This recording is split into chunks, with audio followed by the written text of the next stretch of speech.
వచ్చి 4 ఇళ్ళు వచ్చినాయి అన్నయ్య. అవి కూడా బీసీ వాళ్ళకి ఇచ్చారు. అన్ని పంచాయతీలకు 30-20 ఇళ్ళు వచ్చినాయి. మా పంచాయతీకి ఎందుకు 4 ఇళ్ళు ఇచ్చారు? అవి కూడా బీసీ వాళ్ళకే ఇచ్చారు. మా ఎస్టీ వాళ్ళకి ఇవ్వలేదు. మరి మేమందరం ఎక్కడ ఉండాలి? మరి చెప్పండి.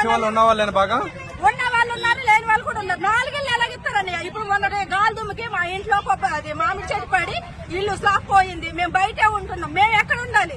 మరి వాళ్ళంటే వాళ్ళకి కూడా కావాలి కదా ఇల్లు. చాలా మంది మా పిన్ని వాళ్ళు అయితే పెళ్లి అయ్యింది, 2 పిల్లలు ఏంటారు చదువుతారు, డిగ్రీకి వచ్చిన వాళ్ళకి ఇల్లు లేదు, బయట ఉంటున్నారు అద్దెకి తీసుకొని. మరి ఎలా ఇలాంటి వాళ్ళని గుర్తించరా రేవంత్ రెడ్డి? మరి ఎలాగా మరి మేము బతికేది? ఎలక్షన్ అప్పుడు అయితే వస్తారు. నువ్వేంటి